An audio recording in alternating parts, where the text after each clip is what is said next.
En los últimos años, el mundo ha cambiado de una manera inimaginable y la salud no escapa a esta realidad. Actualmente, las personas son más conscientes y están más enfocadas en cuidar su salud, tratando de implementar cambios permanentes en sus estilos de vida. Todos los días surgen nuevas noticias e investigaciones, información más actualizada y útil que contribuye con nuestro bienestar. Tendencias de salud y medicina, datos y estadísticas, últimos avances en tecnología y tips para llevar una vida saludable. Nos encanta poder ayudarte y enseñarte cosas nuevas e interesantes en cada momento. Por eso, conéctate con nosotros y dale prioridad a tu salud.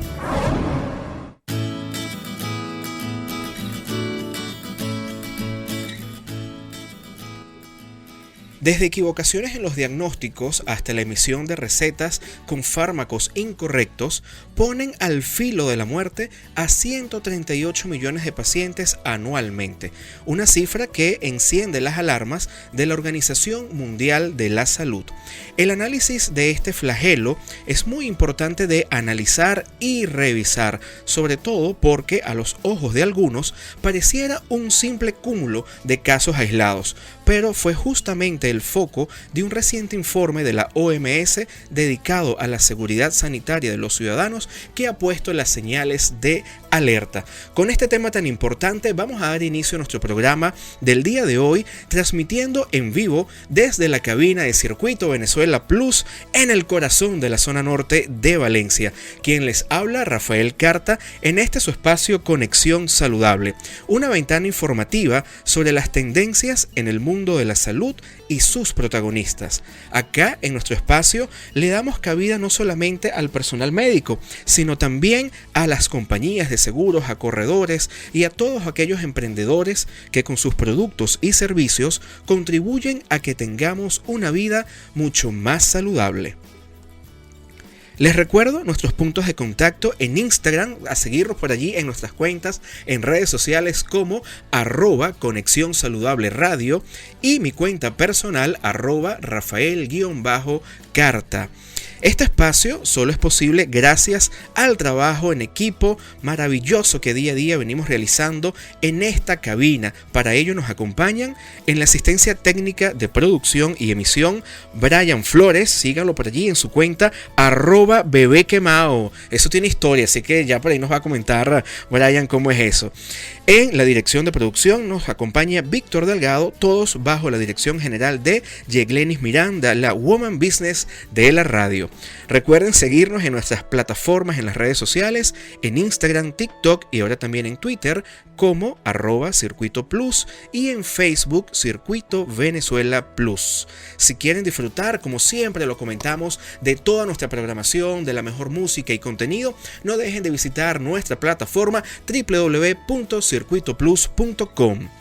Y bueno amigos, como ya es costumbre en nuestro espacio, siempre conversamos acerca de algunas efemérides recientes, sobre todo para destacar esas fechas bien importantes que están presentes en el mundo de la salud.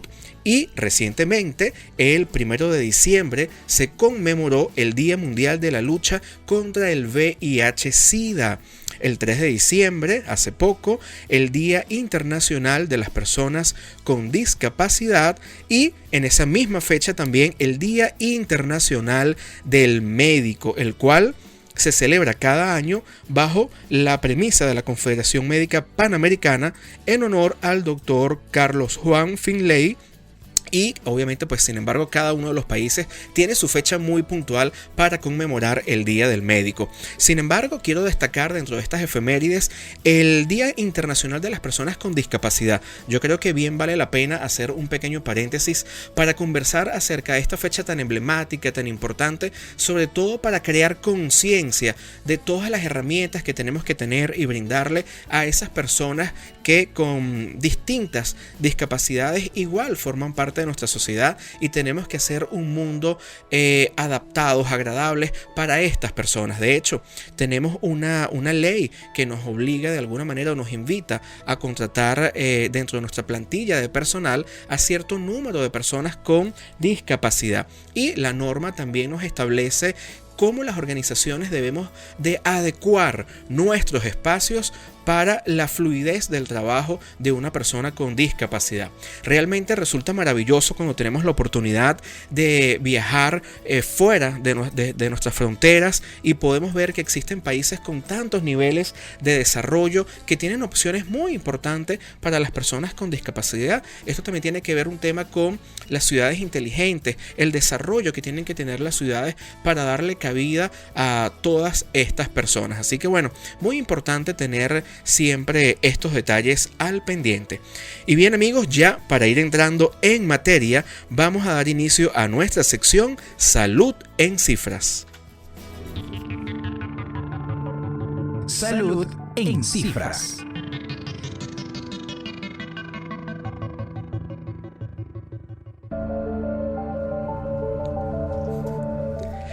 El panorama de las complicaciones clínicas no distingue condiciones, se extiende desde las naciones más desarrolladas hasta las más pobres, en los países con menores ingresos precisamente en los que habita aproximadamente el 80% de la población. Es allí donde se notifica la mayor tasa de decesos por estos errores.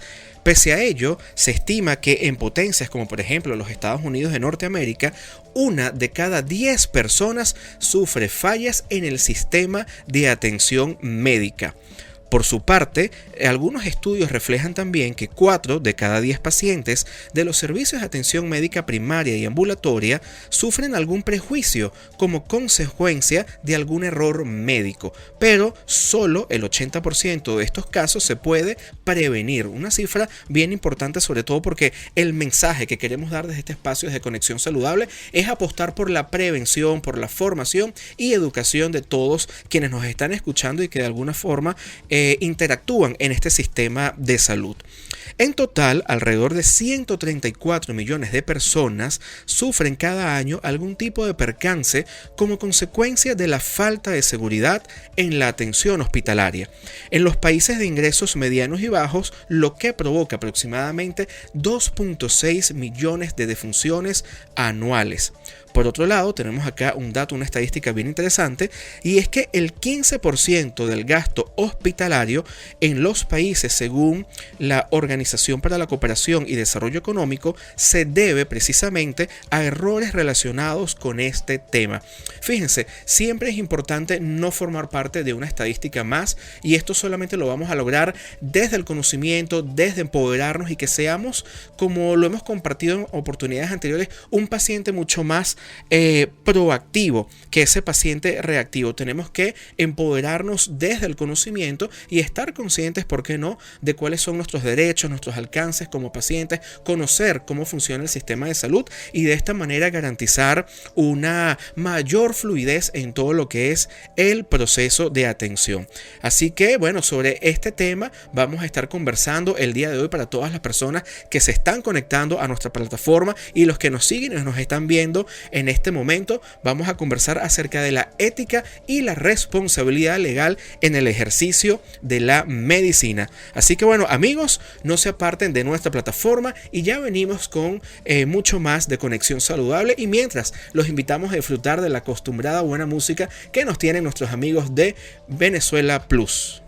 Bien amigo, y nuevamente estamos acá de regreso en su programa Conexión Saludable. Para quienes se están incorporando en este momento, hoy vamos a estar conversando acerca de la ética y la responsabilidad legal en el ejercicio de la medicina. Un tema sumamente importante, con alta pertinencia social, porque yo creo que bueno, en algún caso, para bien o para mal, hemos estado involucrados en temas relacionados en donde establecemos algún juicio de valor con respecto a las actuaciones de los médicos. Podemos estar de acuerdo, acuerdo o no con algún diagnóstico, cómo manejarlo, cómo abordarlo. A veces tenemos algún familiar que quizás va a ser sometido a una intervención, tenemos algunas dudas, tenemos los nervios propios además de ese tipo de situaciones, pero sin lugar a dudas tenemos que estar muy conscientes del alcance de nuestra responsabilidad que tenemos como paciente, de cuáles son nuestros derechos, así como también ese valor agregado que aporta todo el personal de salud, porque no se trata solamente de mirar al médico, al doctor, sino a todo el equipo que conforma esa atención desde el punto de vista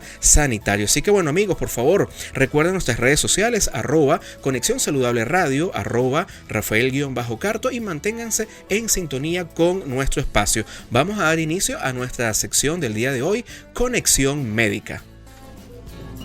Conexión Médica.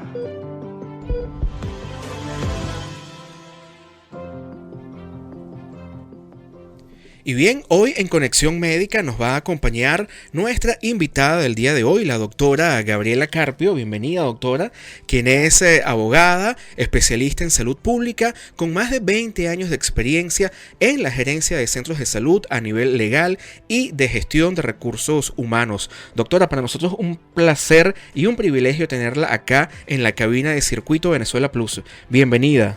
Gracias, licenciado. Encantada de estar con ustedes y la oportunidad que me han dado para este tan importante tema que se va a desarrollar en estos momentos cuando hablamos de la ética y la responsabilidad en el servicio de salud, tanto pública como privada, porque hablar de ética es hablar de principios, ¿verdad? Hablar de el respeto al paciente, hasta el respeto al familiar del paciente. La ética realmente es un concepto muy corto, pero es muy extenso, porque son principios de honestidad, de moral, de educación, de formación. Esa es la ética que nosotros debemos hoy en día desarrollar, que siempre ha estado como concepto, pero debemos rescatar lo que es la parte de la ética en los servicios de salud, porque estamos hoy en día en una dinámica tan cambiante. Tan cambiante, sí, y ha aparecido muchos efectos, por decirte, acelerados. Tema COVID, tema pandemia, situación sistemas de salud en Venezuela. Entonces, el tema de ética es importante considerarlo en todos los principios con el equipo médico. No solamente es el médico, es el camillero, es la enfermera, porque ese es un equipo multidisciplinario que debe tener conocimiento hacia dónde direccionamos nosotros la calidad que debemos darle al paciente cuando necesita de nuestro servicio. Así es, qué tema además que con un alto sentido de pertinencia social en un área tan delicada, tan sentida como lo es la salud, porque las personas que me conocen y hemos tenido la oportunidad de interactuar, yo siempre le digo que la persona que acude a un centro de salud como una empresa prestadora de servicios, no es una persona que va a pasear a un centro comercial, que va a adquirir cualquier tipo de producto, sino que acude a estas instituciones, a estas organizaciones, porque presenta un dolor, un malestar, una patología, y acude en busca de mejorar su condición de salud. Entonces, qué importante es que tengamos esa contraprestación desde el punto de vista de lo humano, de la atención, de ese respeto, de esa mano amiga, y ver la ética desde una vocación práctica y no simplemente desde la teoría que quizás aprenden muchos profesionales como los médicos, como las enfermeras en sus leyes de ejercicio, sino cómo traspasar de ese documento, de ese papel a la práctica, a la realidad, cómo hacerlo posible. Y de verdad qué importante este tema, porque como lo vimos en el segmento anterior en las estadísticas, cuántos casos se generan por mala praxis o dispraxis. Ya vamos a hablar también acerca de la terminología correcta, pero la cantidad de casos que quizás no salen al aire o no se ventilan porque los pacientes, pues bueno, simplemente no realizan ningún tipo de denuncia. De verdad que el tema de la ética es algo bien importante, y la declaratoria de la pandemia de alguna manera también ha llegado para desnudar la realidad de los centros de salud. O sea, esto de la pandemia ha llegado realmente a cambiarnos, a dar un giro 360 en todo lo que estamos haciendo, y evidentemente el tema de la salud no escapa a esta realidad. Doctora, cuando hablamos de ética, pudiéramos hablar de que esto es un principio solamente inherente a la persona, o las instituciones de alguna manera también deben de hacer esfuerzos para propiciar esta cultura? Sí, es un tema de legalidad. Es un tema de legalidad, es un tema de recuperación, de educación. Entendemos pues toda esta situación que está pasando y está atravesando Venezuela por el sistema de salud. Pero es algo que debe llevar el ser humano, porque la ética aparece en todos los gremios. En el gremio de abogados tenemos ética, en el gremio de enfermería tenemos ética. Es reforzar ese concepto que hemos perdido, porque lo hemos perdido por la dinámica, por tantas cosas que nos están pasando. Y una de las cosas que yo veo presente, que con el tema de la pandemia, existen muchas telemedicinas o el paciente está siendo evaluado a través de una computadora, que me parece hasta no peligroso, pero sí asombroso, en el sentido de que cómo yo diagnostico a ese paciente, que no lo estoy tocando, que no sé el dolor, que me está manifestando a través de una cámara algo diferente, y si yo hago un mal diagnóstico. O sea, ¿qué sucede con esa situación? Yo hice una recomendación de un diagnóstico, pero cuando tengo presencial a ese enfermo, resulta que lo que hicimos no fue lo correcto. Entonces yo pienso, ¿cómo podemos atacar nosotros? Es verdad que existe la pandemia, pero también existe la bioseguridad. Claro. Yo puedo dar unas recomendaciones para que usted se quede en su casa, pero yo también, en mi moral, en mi honestidad como médico, yo debo trasladarme a esa habitación para saber cómo está ese paciente y si el diagnóstico que yo estoy dando es el correcto. Entonces no sobrepasar el concepto de la ética. Oye, ese tema es muy interesante, y más porque conversando con algunos amigos médicos, ellos planteaban, de hecho hay como ese debate si a través de la telemedicina puedo diagnosticar o no a un paciente.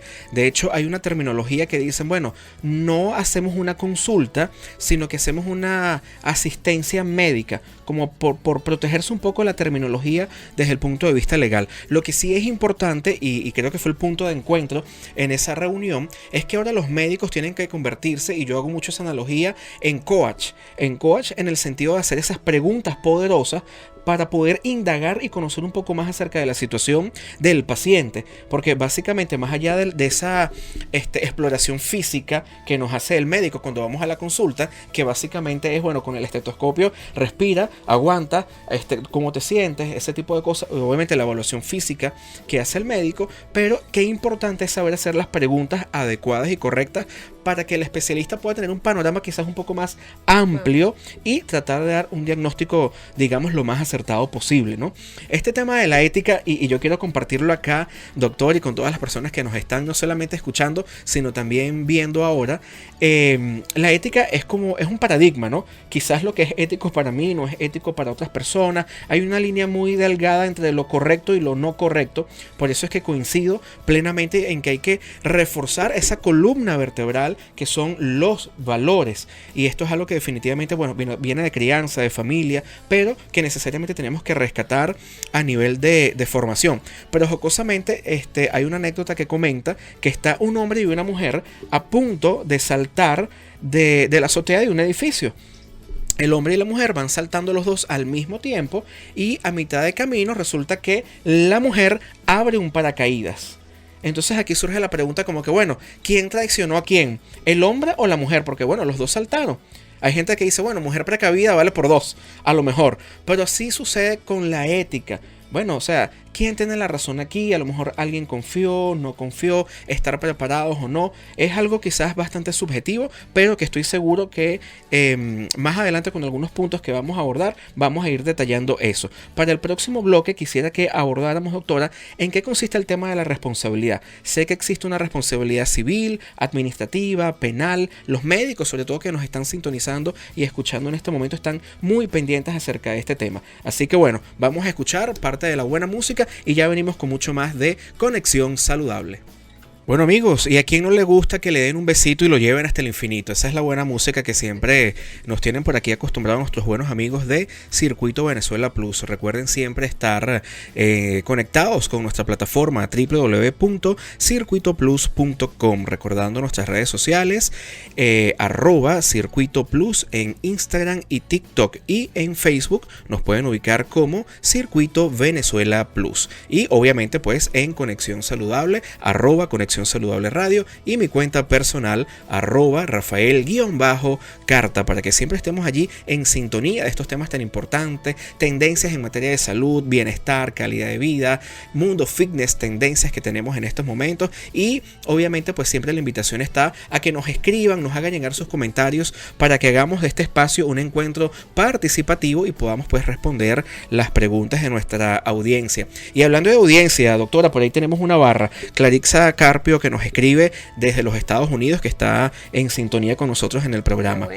Bueno, dejábamos una pregunta en nuestro segmento anterior al aire, y era definir de qué se trata ese tema de la responsabilidad. Parte de nuestro público y de la gente que siempre nos escribe acá en Conexión Saludable son médicos, grandes amigos, médicos, enfermeras, y estoy seguro que están allí al pendiente de conocer, bueno, cuál es la responsabilidad que yo como médico tengo cuando atiendo a un paciente, cuando voy a un quirófano. La teoría nos habla acerca de una responsabilidad civil, administrativa, una responsabilidad penal. ¿Cuándo y cómo se materializa? Como médico, digamos, ¿cuáles son las herramientas preventivas que debo manejar o esas mejores prácticas que debo aplicar en mi ámbito de trabajo? Ok, bueno, fíjate que la responsabilidad está enlazada con la ética.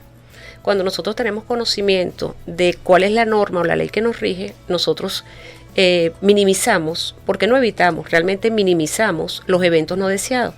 Entre las responsabilidades que puede tener un médico en su acto o en su actuación en el ejercicio de la medicina y su entorno de salud, si tenemos responsabilidades, tenemos una responsabilidad civil, lo que llaman la negligencia, imprudencia. Tenemos una responsabilidad administrativa. ¿Cuál es la responsabilidad administrativa? Que cuando se consuma el hecho y se demuestre a través de los elementos de convicción que lo determina un juez para materia penal, él dice, bueno, se dieron los elementos, el colegio de médicos debe tomar las acciones y suspende temporalmente. Ellos tienen una plataforma y tienen sus requisitos para suspender al médico que incurra en una causal establecida en la norma. Ahí es donde entra el tema del tribunal disciplinario, ¿correcto? Entra el tribunal disciplinario, esa es la parte administrativa. Y si está en la administración pública, también puede ser por destitución, puede ser una apertura de un procedimiento, ¿verdad? Por un hecho ilícito, por la imprudencia o la impericia que señala el Código Civil, y también la materia penal. Habla de homicidios culposos, habla de negligencia, se habla de dispraxis médica. Entonces eso está ligado a los procedimientos. O sea, nosotros debemos conocer como miembros de las instituciones públicas o privadas cuáles son las normas y procesos internos que a mí me amparan. Es decir, si yo voy a quirófano, yo debo tener unos requisitos. ¿Cómo manejo yo el consentimiento? O sea, ¿a quién le direcciono yo el consentimiento para yo operar? ¿Qué dice el consentimiento? Oye, y ese es un tema bien interesante, lo que es ese documento, pudiéramos llamarlo así, un documento legal que forma parte de la historia clínica de todo paciente, que es el consentimiento informado. Correcto. ¿De qué se trata ese documento para todas las personas que nos están escuchando? Claro, ese paciente que, bueno, de alguna manera también tiene que estar empoderado y conocer cómo es el manejo administrativo o documental de esta área médica. Claro, lo que debe tener la planilla o el escrito de consentimiento, primero debe ser una forma muy legible y muy entendible al familiar del paciente. Esos términos médicos no los manejamos nosotros como usuarios, lo maneja el médico. Y debe decirle allí, ¿verdad?, cuáles son los riesgos que se está sometiendo, cuáles son las consecuencias que se pueden generar de la operación, y que le den lectura y que las personas aprueben o firmen su consentimiento, porque ya me estás informando, ¿verdad?, de lo que pueda pasar dentro de un quirófano. Okay. Ese es el consentimiento que debe estar presente en todos los actos quirúrgicos. de verdad que vale la pena hacer un paréntesis y rescatar esto porque es además algo muy clave, y yo creo que todas las personas que en algún momento hemos acudido a una clínica para ser sometidos a una intervención quirúrgica, tenemos que estar, o tenemos el derecho de estar informados acerca de qué nos van a realizar, cuáles son las posibles causas, y nosotros como pacientes, como usuarios, firmamos, ¿ok? Como, bueno, estoy de acuerdo con el procedimiento que me van a realizar. Y, doctora, corríjame también, tengo entendido que siempre, antes de una intervención quirúrgica, se habla de que se debe llevar a cabo una consulta preanestésica, porque por lo general los pacientes siempre le tienen miedo al tema de la anestesia. Hay muchos tabúes con respecto a esto. De hecho, me adelanto para toda la audiencia que está por allí, próximamente vamos a tener una invitada también extraordinaria, donde vamos a hablar acerca de los mitos y realidades de la anestesia. Pero entiendo que esta consulta se debe realizar incluso como mínimo 24 horas antes de la intervención, donde también este médico pues hace como un paneo muy general acerca de las condiciones del paciente, y al final toda esta documentación forma parte de esa historia clínica de la atención del paciente. Correcto, porque eso debe estar incorporado en los protocolos de cualquier institución de servicio de salud. O sea, ese es un protocolo que existe de la OMS y de las organizaciones internas, donde se establece, ¿verdad?, que esta persona debe ser evaluada previa, porque tienes que ver si tiene la tensión alta, si es una persona con otra patología, si cuando coloques la anestesia pueda surtir efectos, si tiene cualquier situación, una reacción alérgica, reacción alérgica. Por eso es que es de carácter obligatorio hacer el preoperatorio. Entonces allí va con todas esas condiciones, pero siempre lo rige la norma que establecen clínicas privadas o hospitales. Bien, dentro de su intervención pude rescatar algunos términos que me parecen muy interesantes que pudiéramos de alguna manera aclarar o detallar, porque uno como usuario quizás juzga muy en términos generales. No, es que hubo mala praxis, o un familiar murió porque por mala praxis médica el doctor lo mató, porque bueno, lamentablemente el ser humano es bastante ligero, ¿no?, al momento de emitir este tipo de comentarios. Pero usted conversó acerca de impericia, negligencia, omisión. Me gustaría que profundizáramos un poco en estos términos. Vamos a comenzar por la impericia. Okay. O sea, ¿de qué se trata la impericia? Claro, por lo general es aquellas personas que actúan porque tienen conocimiento de algo, ¿verdad? O se extralimitan, aunque tengan conocimiento, se extralimitan en las funciones que están ejerciendo. Entonces, allí puede ocurrir un evento no deseado. La omisión es que la ley te está ordenando hacer cumplir con esa norma, y tú no lo haces porque, bueno, tú sabes mucho, porque no la quieres acatar, porque tienes desconocimiento, muchas veces por el desconocimiento. Bueno, como dice la ley, ¿no? El desconocimiento de la ley no nos exime de su cumplimiento. Por eso es que es importante nosotros empezar a tener conocimiento sobre la norma, porque eso va a minimizar cualquier evento o cualquier responsabilidad que tenga el grupo de salud. Okay. Y la negligencia. La negligencia es el descuido que podemos tener en un acto. O sea, descuidamos, sí.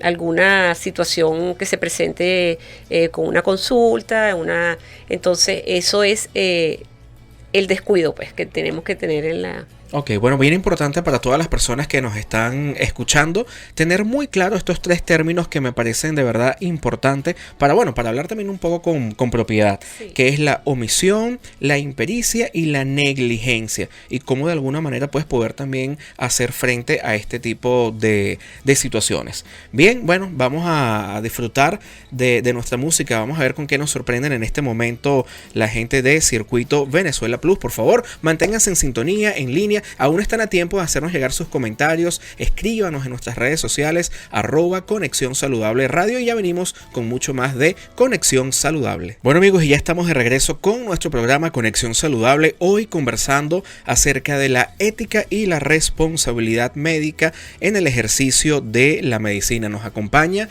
en cabina la doctora Gabriela Carpio, quien es abogada, especialista en salud pública, con más de 20 años de experiencia en la gerencia de centros de salud a nivel nivel legal y de gestión de recursos humanos. Y hemos conversado a lo largo del programa de temas bastante interesantes, y conversábamos un poco afuera del aire acerca de ese ilícito, ese acto médico, ese hecho con el cual se determina la responsabilidad. Coméntenos un poco acerca de eso, doctora. Sí, aparte de toda la responsabilidad que venimos hablando nosotros y las consecuencias que puede tener o abordar una negligencia, una imprudencia médica, una dispraxis médica, también está contemplado en el Código Civil, que te dice que el que cause un daño a otro está en la obligación de repararlo. Esos son daños pecuniarios.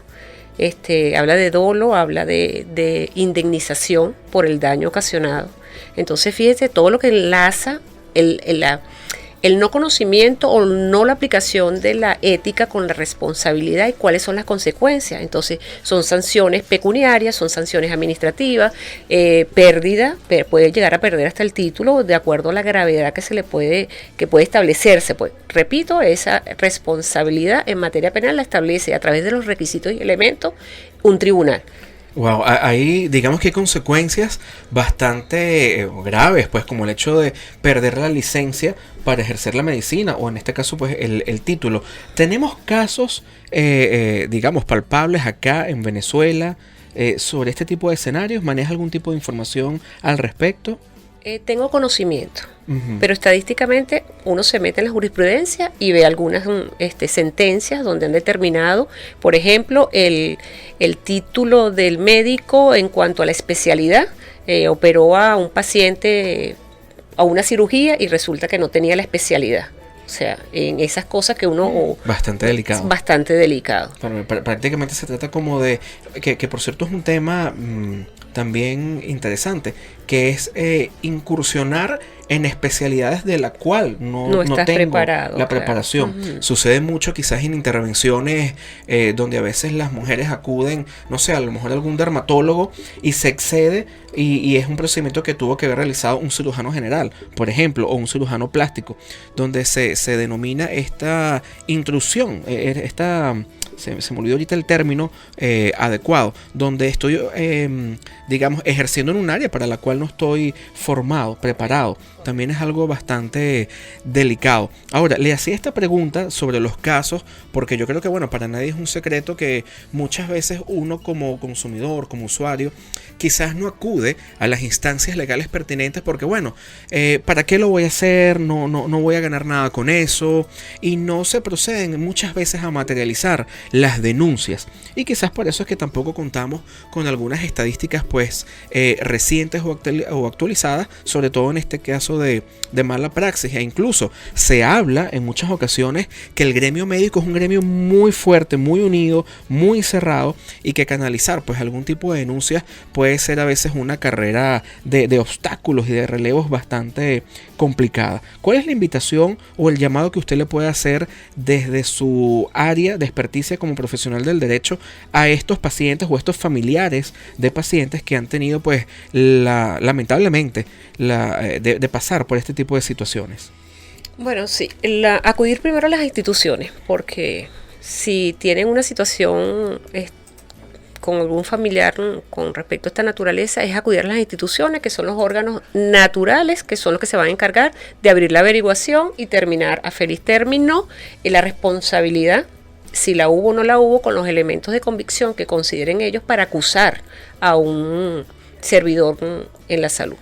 Y bueno, insistir, porque a veces eso, que la gente, no sé, pudiéramos estar agotados, falleció el familiar, sí. Son lentos, porque hay que decir que son muy lentos los procesos, porque hay que abrir investigaciones, ¿verdad? Áreas de investigaciones, quienes estaban allí, cómo entró el paciente, si cumplieron con todos los requisitos que nosotros estamos hablando, o sea, si fue un consentimiento informado, si le hicieron sus exámenes de laboratorio. Ese paso a paso. Eso es un paso a paso, durante el proceso de atención del paciente.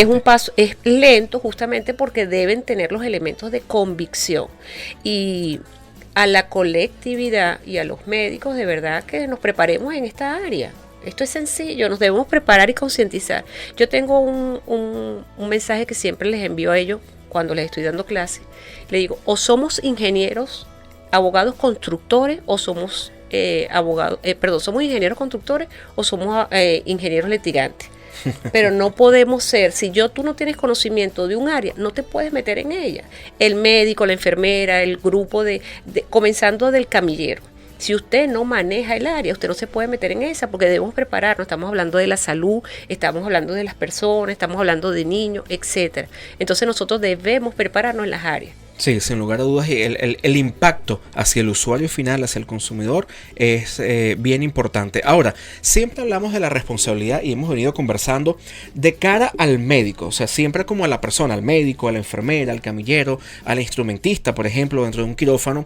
Pero, ¿cuál es la responsabilidad de los centros? O sea, de las clínicas, de los hospitales, porque de alguna manera estos profesionales hacen vida dentro de las instituciones. Entonces, ¿cuál sería en ese sentido también la responsabilidad que de alguna manera tienen que garantizar los centros de salud? Porque bueno, yo voy confiado a una clínica que quizás es muy reconocida y yo lo menos que me voy a esperar es que, oye, tener un escenario de esta naturaleza. ¿Cuál es la responsabilidad en este caso de las clínicas y hospitales? Bueno, estamos hablando de un problema de salud pública.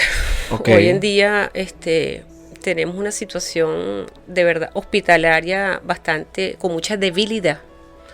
Debemos reforzar los centros de asistencial. En mi concepto, hay que descentralizar o desconcentrar los hospitales.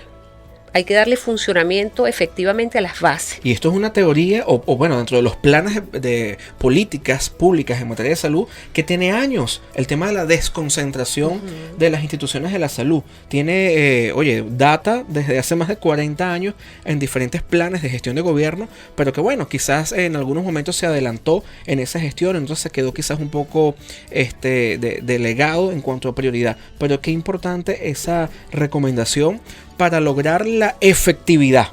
Correcto. Que es lo que uno más desea, sobre todo desde el lado de la función pública, que lo que se haga realmente sea efectivo, que contribuya a solucionar, a mejorar las condiciones de salud de los pacientes. Correcto, hay que hacer la revisión de las estructuras, hay que hacer la revisión de las nóminas, hay que hacer la revisión del personal, porque muchas veces nosotros no tenemos estadísticas. Por ejemplo, voy a colocar un ejemplo, si yo como médico en un área determinada debo prestar mi servicio de 7 de la mañana a un instituto público hasta las 11 de la mañana, yo no tengo por qué llegar a las 10:30 a pasar consulta. ¿Dónde está mi estadística? Entonces hay que revisar todas esas actuaciones, hay que revisar la estructura, hay que ver cómo hacemos, porque sí se puede lograr desconcentrar el sistema de salud. Sí, y quiero atajar ese comentario para hacer un llamado desde la cabina del Circuito Venezuela Plus y en especial desde Conexión Saludable a que estos profesionales, hablando del tema de la hora, ¿a cuántos de nosotros no nos ha pasado, muchachos que nos acompañan aquí en el programa, que a veces vamos a una consulta médica y el doctor no llega? Y nosotros llegamos a la consulta a las 7 de la mañana, 8 de la mañana y el médico se aparece a las 10, 11, 1 de la tarde. O a veces, bueno, uno entiende la dinámica porque de verdad entendemos que los médicos prestan sus servicios en muchos centros de salud, pero ¿dónde queda el respeto hacia el paciente? O sea, ese tema de la ética, que en ocasiones tenemos a personas de la tercera edad esperando por un especialista. Entonces, cónchale, el llamado es precisamente a tratar de administrar, porque nosotros no estamos negándonos al hecho de que, bueno, los médicos, como cualquier profesional, tienen que tener múltiples actividades para poder mejorar sus ingresos. ¿Cómo no? Estamos plenamente conscientes de esa realidad.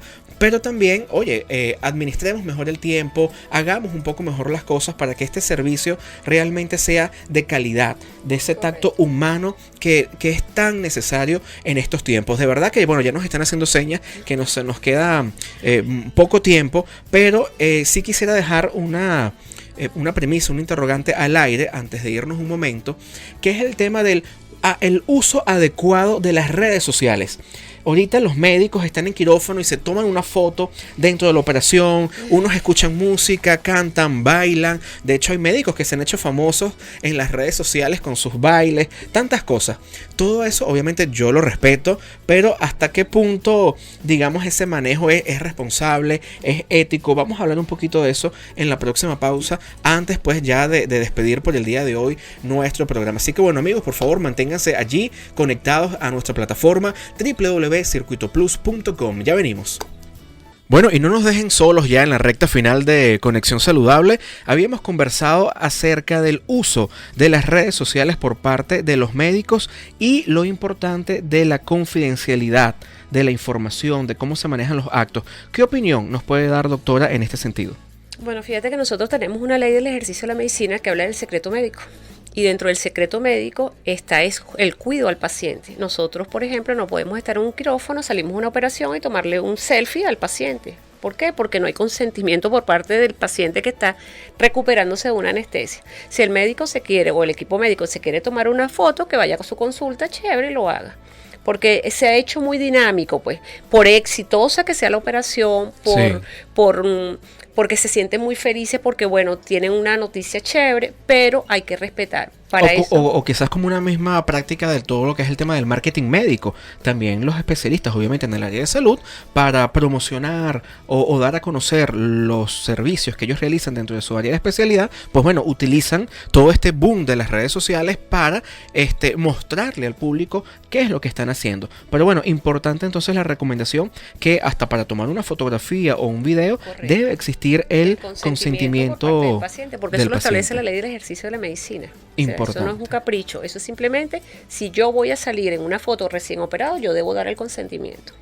Excelente, así es, que importante de verdad todos los temas que hemos abordado a lo largo del día de hoy en nuestro programa Conexión Saludable. Yo creo que bueno, hemos dado un repaso bien integral acerca de la importancia de la ética, estos conceptos, la responsabilidad que, como bien nos indicaba la doctora Gabriela Carpio, quien fue nuestra invitada del día de hoy, nos hablaba acerca de la impericia, la omisión, la negligencia, el salvaguardarnos en cuanto a lo que es la gestión documental durante el proceso de atención al paciente. Y bueno, ya para despedirnos, pues con este llamado a los médicos a hacer un uso responsable de las redes sociales. Siempre va a ser un llamado desde Conexión Saludable a que cualquier actuación, cualquier aspecto que podamos desarrollar en nuestra práctica diaria, la hagamos con un sentido de responsabilidad, de respeto y sobre todo salvaguardando los intereses del paciente, que bueno, al final es ese gran amigo, ese gran aliado, esa persona que tenemos que cuidar, que proteger, sobre todo si hablamos del mundo de la salud. Así que bueno, amigos, no nos queda más que despedirnos gratamente el día de hoy en nuestro espacio, no sin antes recordarles nuestras redes sociales y a todo el equipo que nos acompaña y que hace posible que siempre pues salgamos al aire de manera efectiva. En la asistencia técnica de producción y emisión nos acompañó Brian Flores, en la dirección de producción Víctor Delgado, todos bajo la dirección general de Yeglenis Miranda. Recuerden seguirnos en nuestras redes sociales, en Instagram, TikTok y ahora también en Twitter como @Circuito Plus y en Facebook Circuito Venezuela Plus. Les recuerdo, como siempre, estar interactuando, visitar nuestra plataforma donde van a tener un contenido sumamente amplio, no solamente de música, sino también de noticias, información de actualidad en www.circuitoplus.com y obviamente pues la cuenta de la casa @Conexión Saludable Radio y mi cuenta personal @Rafael_Carta. Así que bueno, nos despedimos desde la cabina de Circuito Venezuela Plus, transmitiendo desde el corazón de la zona norte de Valencia.